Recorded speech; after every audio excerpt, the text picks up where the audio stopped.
suara saya, Pak Ahmad. Suara 15 itu lebih 100 juta, Pak. Jangan ngomong nggak hilang. Kalau nggak pandai, nggak pinter, Pak Ahmad, jangan jadi camat. Jumadi terus meluapkan kekesalannya kepada seluruh petugas yang ada di kantor Kecamatan Ajung, Jember, Jawa Timur. Setelah mendapati perolehan suaranya sebagai calon anggota legislatif hilang entah kemana. Hilangnya belasan suara itu terjadi di TPS 35, di mana ada ketidaksesuaian data pada formulir C Plano dengan form salinan C hasil. Keadilan suara saya di TPS 35, hilang 15 suara. Di pleno besar tertulis punya saya 15 suara, 15 tertulis 15. Masuk di salinan C1 itu tidak ada, hanya ada 6, bahkan punya saya tidak ada. Dan saya menduga bahwa suara saya oleh TPS 35 dijual ke partai yang lain. Jumadi menduga pelakunya adalah 2 anggota KPPS yang diketahuinya direkrut secara mendadak dan juga merupakan anggota tim sukses salah satu parpol. Menanggapi tudingan Jumadi, penyelenggara pemilu tingkat kecamatan mengaku akan menelusurinya lebih lanjut. Kita akan melakukan pengprosesan itu ketika rekap di tingkat PPK. Sementara Jumadi yang mengaku tak puas dengan tanggapan pihak PPK, berencana mengadukan permasalahan tersebut ke Bawaslu setempat. Dari Jember, Jawa Timur, Galeh Mega, RTV. Macam-macam kamu itu.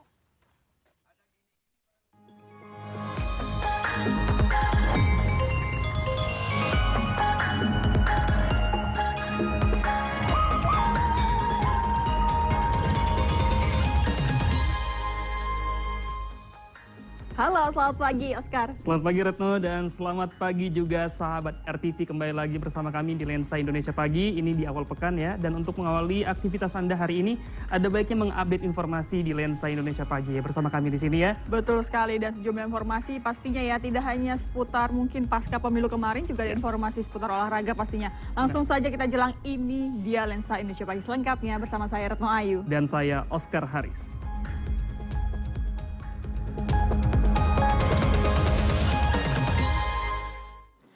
Informasi pertama sahabat RTV, sebanyak 26 TPS yang berada di 13 kabupaten kota di Jawa Tengah menggelar pemungutan suara ulang, di antaranya di Boyolali, Tegal, dan Rembang. Iya, pemungutan suara ulang dilakukan karena adanya ketidaksesuaian prosedur dalam pelaksanaan pemungutan suara pada 14 Februari lalu.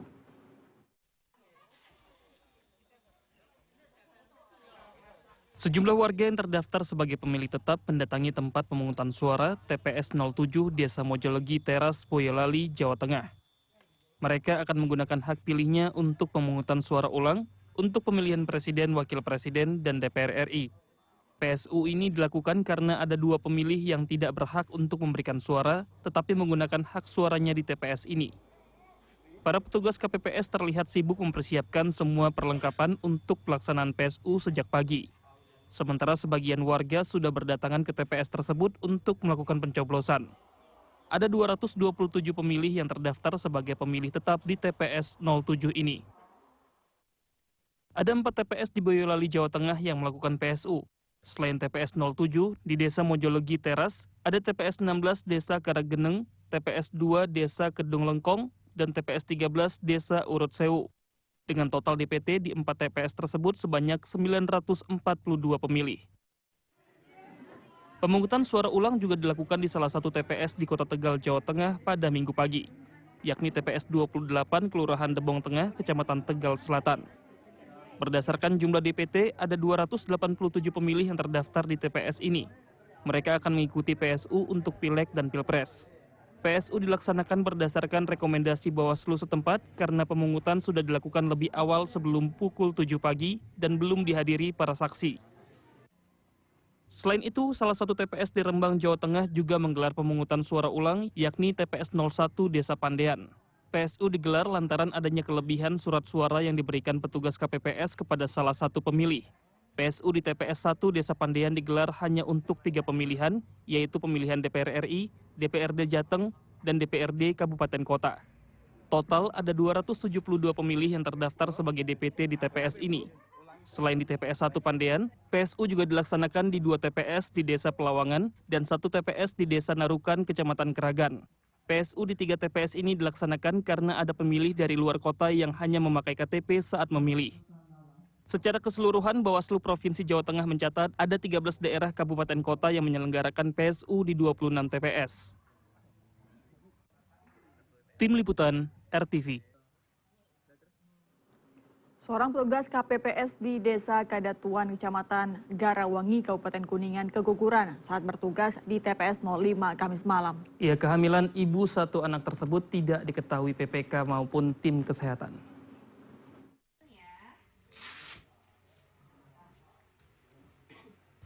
Uti Sutiana, seorang petugas KPPS di Desa Kedatuan, Kecamatan Garawangi, Kabupaten Kuningan, keguguran setelah mengalami pendarahan saat bertugas. Tidak ada seorang pun yang mengetahui kehamilannya, bahkan petugas tersebut tidak menyadari bahwa dirinya tengah mengandung. Pihak PPK mengungkapkan saat proses seleksi kesehatan hingga pelantikan calon petugas KPPS, tidak ada hasil tes yang menunjukkan bahwa yang bersangkutan tengah berbadan 2.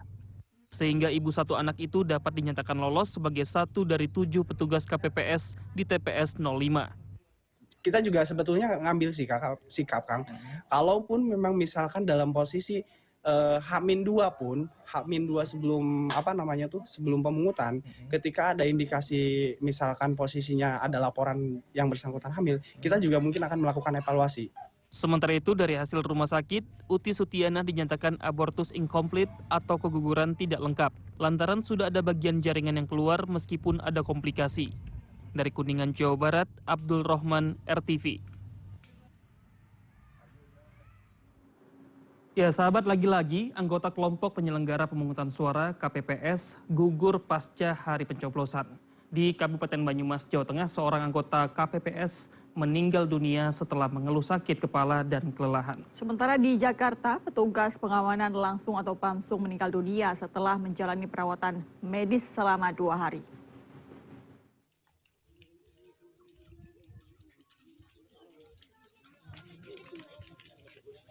Yudi Asminuddin, 46 tahun, anggota KPPS di Kabupaten Banyumas, Jawa Tengah, meninggal dunia dan dimakamkan di Desa Sanggreman pada Minggu pagi. Saat pemakaman, istri Yudi hanya bisa terduduk lemas melihat jenazah suaminya masuk liang lahat. Wajar saja karena selain istri, sang tulang punggung keluarga itu juga meninggalkan 2 anak yang masih sekolah. Saat hari pencoblosan, Yudi bertugas di TPS 07, Desa Sanggreman, Kecamatan Rawalo.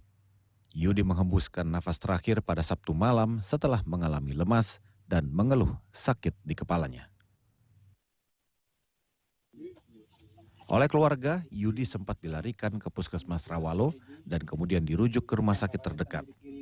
Namun nyawanya tak tertolong saat dalam perjalanan ke rumah sakit. Assalamualaikum. Puskes tempat.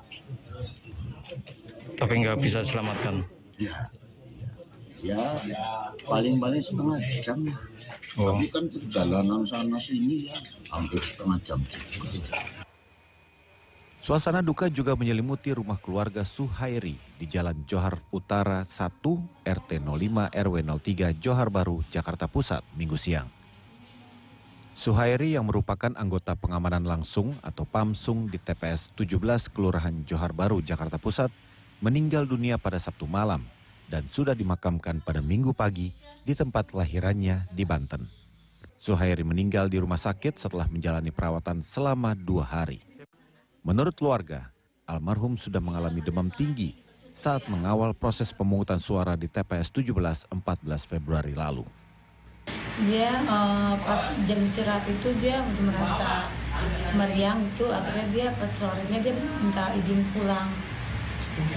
Kemudian dia dibawa ke rumah sakit atau seperti apa? Ke rumah dulu, dia istirahat dulu, dia tidur. Nah pas tidur, nggak taunya pas istrinya lihat dia mulutnya berbusa. Data Kementerian Kesehatan mencatat sejak tanggal 10 Februari atau sebelum pelaksanaan pemungutan suara hingga tanggal 17 Februari atau 3 hari setelah pencoblosan, sudah 57 petugas pemilu meninggal dunia. 29 orang diantaranya adalah anggota KPPS. Kemudian, petugas perlindungan masyarakat atau Linmas merupakan urutan kedua terbanyak yang meninggal dunia, yakni 10 orang. 9 orang saksi, 6 petugas keamanan, 2 petugas PPS, dan 1 anggota pengawas TPS. 57 petugas pemilu yang meninggal dunia tersebut sebagian besar justru berusia 41 hingga 50 tahun, yakni 18 orang. Sementara yang meninggal di usia 51 hingga 60 tahun mencapai 15 orang. Bahkan ada 19 orang yang berusia muda, yakni 17 hingga 40 tahun. Dan kasus terbesar penyebab kematian 57 petugas pemilu adalah jantung, mencapai 13 orang. Sementara 11 orang dinyatakan meninggal dunia saat dilarikan ke rumah sakit karena diduga mengalami demam akibat kelelahan. Dan karena faktor kelelahan, 8 orang meninggal karena mengalami kecelakaan.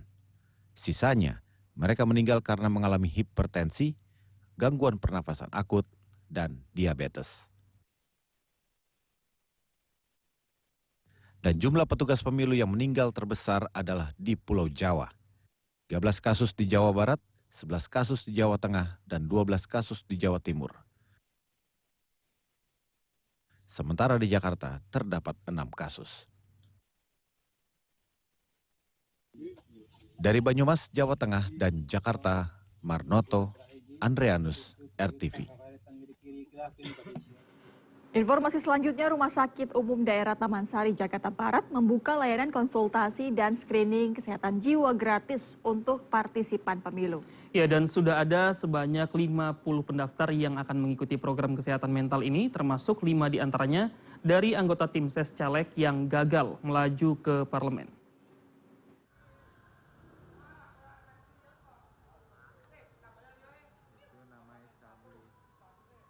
Usai gelaran pesta politik 5 tahunan, Rumah Sakit Umum Daerah Taman Sari, Jakarta Barat membuka layanan konsultasi dan screening kesehatan jiwa gratis untuk partisipan pemilu. Hingga saat ini sudah ada 50 orang yang ditangani layanan ini. Dan 5 diantaranya adalah tim sukses calon legislatif yang gagal melaju ke gedung parlemen. Layanan ini bekerja sama dengan Rumah Sakit Jiwa Soeharto Herjan dengan menggunakan alat Heart Variability Test.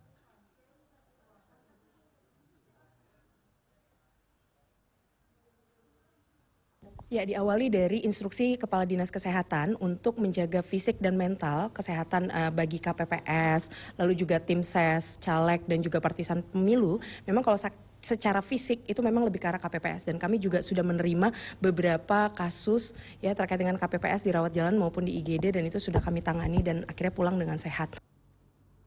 Untuk mengantisipasi melonjaknya jumlah pasien, layanan pemeriksaan kejiwaan ini bahkan dibuka dengan durasi lebih lama.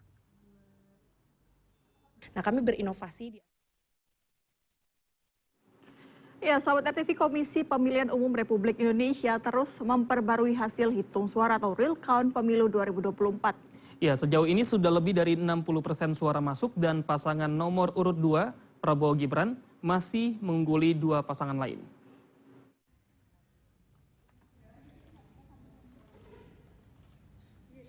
Komisi Pemilihan Umum Republik Indonesia menyatakan penghitungan suara yang dilakukan oleh KPPS, rekapitulasi hasil penghitungan suara, dan penetapan hasil pemilu dilakukan secara berjenjang dalam rapat pleno terbuka.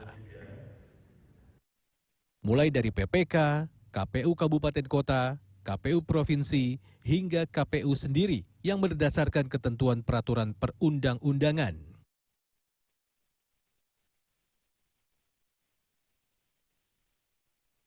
Dilihat dari situs pemilu2024.kpu.go.id, hari Minggu kemarin data yang ditampilkan tercatat terakhir dirilis pada hari Sabtu 17 Februari sekitar pukul 7:30 malam.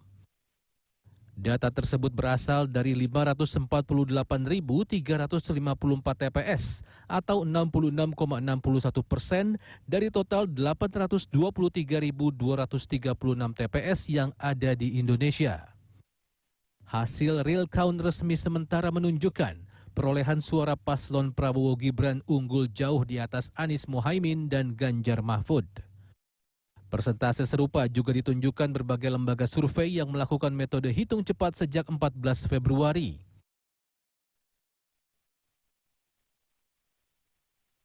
Seperti Litbang Kompas yang mengakhiri penghitungan hari Kamis 15 Februari pukul 17:01, di mana perolehan data yang masuk sudah mencapai 95,60%. Data penghitungan diperoleh dari 2.000 TPS di 38 provinsi dengan margin error di bawah 1%. Data tak jauh berbeda juga dirilis lembaga survei Populi Center yang bermarkas di Jakarta. Bahkan hasil hitung cepat ini berakhir lebih cepat dari Litbang Kompas, yakni di hari yang sama dengan hari pemungutan suara, tepatnya sekitar pukul 21:42 waktu Indonesia Barat, dengan total suara yang masuk mencapai 95,92%. Terlihat pula di mana paslon nomor urut 2 juga mengungguli paslon 1 dan 3. Terus yang